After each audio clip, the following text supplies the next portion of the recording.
Hello बच्चों, कैसे हो आप सब। आई होप आप सब बहुत अच्छे होंगे। तो आज हम लोग करेंगे चैप्टर नंबर 23 नेचर डिजास्टर, यानी नेचर का भड़कना।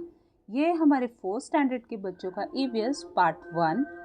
अब नेचर डिजास्टर का मतलब क्या होता है? नेचर डिजास्टर मतलब कि अगर नेचर्स जैसे तूफान आना, सुनामी आना, बाढ़ आना, फिर आंधी तूफान आना, ज़्यादा हैवी रेनफॉल होना, यहाँ पे लावा फटना, वोल्केनो, इसे हम वोल्केनो भी बोलते हैं। तो इस तरह से होता है नेचर डिजास्टर। कुछ नेचर डिजास्टर अपने आप होते हैं और कुछ हमारी लापरवाही की वजह से, है ना। तो ये है हमारा नेचर डिजास्टर, जहाँ पे आप देख सकते हो यहाँ हैवी रेन की वजह से कितनी प्रॉब्लम्स हो रही है।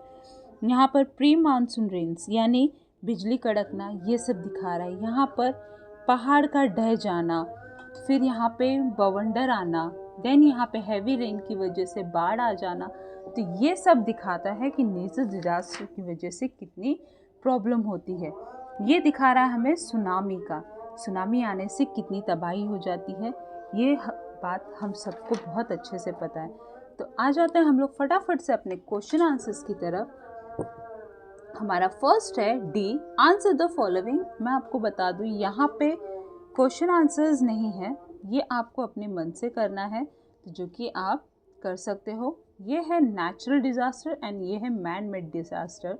यहाँ पे आपको ऑप्शंस दिए हुए हैं, ये आपको यहाँ पे फील करना है। तो हम लोग आते हैं डायरेक्ट अपने क्वेश्चन आंसर्स की तरफ। तो हमारा फर्स्ट क्वेश्चन है, answer the following question. What kind of rain in winter in goods for the crops? यानी जब विंटर में बारिश आता है तो क्या फसलों को फ़ायदा होता है? तो यहाँ पर हम डालेंगे फर्स्ट आंसर, क्योंकि ये टेक्स्ट बुक में नहीं है, मैंने यहाँ पे लिखा हुआ है, आप देख सकते हो। Occasional light shower in winter season are goods for the crops, यानी अगर विंटर सीजन में बारिश आता है तो क्रॉप्स के लिए अच्छा होता है, लेकिन हल्का लाइट शावर, ज़्यादा हैवी रेनफॉल हो गया तो पूरे क्रॉप्स हमारे ख़राब हो सकते हैं।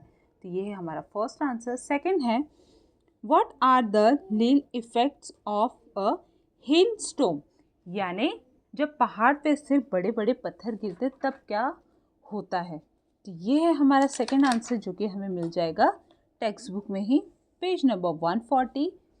यहाँ पर है, often a hailstorm occupations with the ultimate rains survive hill cases of injured to people and animal in shattered roof still can be damaged crops in field and fruits other orchards, यानी हिल crops होने की वजह से जो पत्थर गिरते हैं बड़े बड़े, उससे क्या होता है, क्रॉप्स डैमेज हो जाते हैं, फ्रूट्स डिस्ट्रॉय हो जाते हैं, बड़े बड़े बिल्डिंग्स गिर जाते हैं। क्योंकि जब हिल स्टॉक यानी जो पहाड़ों पे से पत्थर गिरते हैं तो छोटे छोटे घरों पे जब आते हैं ना, तो उन्हें बहुत डैमेज होता है। तो ये है हमारा सेकंड आंसर। नेक्स्ट है third, should one go for a swim in flood water, यानी वाटर में स्विम करने से क्या होता है, फ्लोड वाटर यानी जो सुनामी आती है।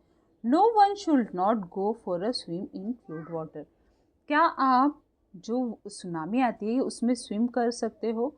तो हमें आंसर यहाँ पे खुद से लिखना है, no one should not go for a swim in flood water, यानी सुनामी में कोई भी तैरने नहीं जाएगा, अगर तैरने जाएगा तो खुद ही तैर के पता नहीं कहाँ से कहाँ निकल जाएगा। तो ये है हमारा थर्ड आंसर, जो कि हमें खुद ही प्रिपेयर करके लिखना है, क्योंकि इसका आंसर हमारे टेक्स्ट बुक में नहीं है।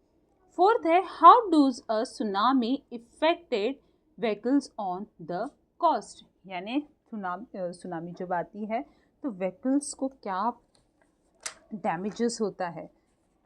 तो ये रहा हमारा फोर्थ आंसर, हमें मिलेगा यहाँ पर page number 143 and then answer दे drawn and did tsunami come with so much for force that vehicles on the course along with the people in them get through away from quiet and distance, यानी tsunami में अगर आप vehicles चलाने की कोशिश करते हो तो जो उसका पानी का प्रेशर होता है वो आपको बहुत ही ज़ोर से थ्रू आउट यानी बहुत ही ज़ोर से आपको दूर फेंक सकता है। तो सुनामी में व्हीकल्स चलाना अवॉइड ही हमें करना चाहिए।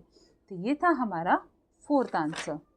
नेक्स्ट है filling in the blanks. Dash just like a worms we see in a water are produced in the below of the earth। तो ये है waves। सेकेंड है if is does not stop raining the rainy water enter the settlements। Third है people and animals are dash against the force of the tsunami help us, यानी एक दूसरे की मदद करनी चाहिए। people get trapped under the dash and dead. तो ये है हिप्स, यानी जो कीचड़ होते हैं उसमें फंस जाने की संभावना होती है। तो ये था हमारा filling the blanks and question answers जो कि कंप्लीट हो चुका है। आप इसका अच्छे से स्क्रीनशॉट ले सकते हो ताकि आपको स्पेलिंग में कोई भी प्रॉब्लम ना हो एंड आपको आंसर भी अच्छे से मिल जाए।